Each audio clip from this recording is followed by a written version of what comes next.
Recently, I played Star Wars Jedi Survivor, and compared to Fallen Order, the game is a huge improvement overall. The previous game wasn't bad by any means, but was plagued with technical issues. Like, that game had a lot of bugs. I played it years after the release and still experienced frequent stuttering. Survivor, while not bug free, felt far more polished and refined in comparison. However, while Survivor improves mechanically, its story still has some major problems. Now, I want to be clear, I love this series and I genuinely enjoyed the games, but a large part of the story's premise just feels poorly thought out.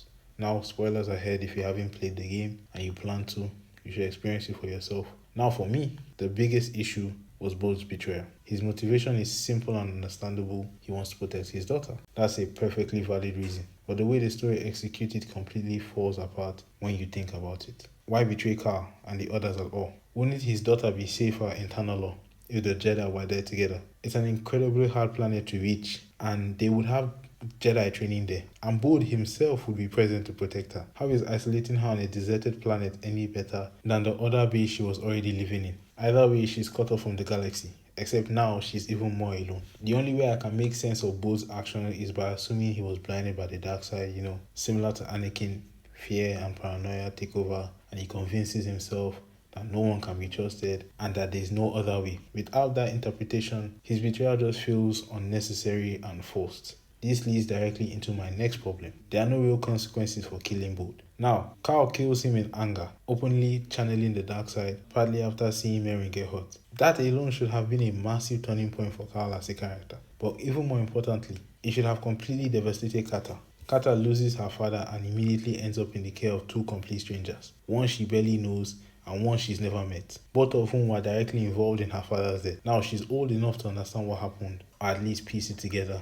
Yet the game portrays her as oddly calm, even friendly, almost immediately afterwards. Like, come on. The reaction feels completely unrealistic and it undermines the emotional weight of the moment. The story clearly sets up the idea that killing Bod would have consequences, but then refuses to follow through on them. Imagine how much stronger the story would be if Carter had been traumatized, fearful, or even resentful. Her presence could have served as a constant reminder of Carl's choices and the path he's starting to walk. That would have tied perfectly into Carl's dark side arc and his growing distance from the Jedi ideals he once stood for. Now, when it comes to Carl and Dagan, the game clearly presents them as mirrors of each other. Both become obsessed with Tanalor, and in Dagan's case, the obsession leads to him betraying the Jedi Order and he falls completely. Carl walks dangerously close to the same fate, but once again, the story refuses to fully commit to that parallel. There's no real moment where Carl truly confronts how similar he is to Dagan or what that means for his future. And as for Carl and Mary's romance, I didn't hate it.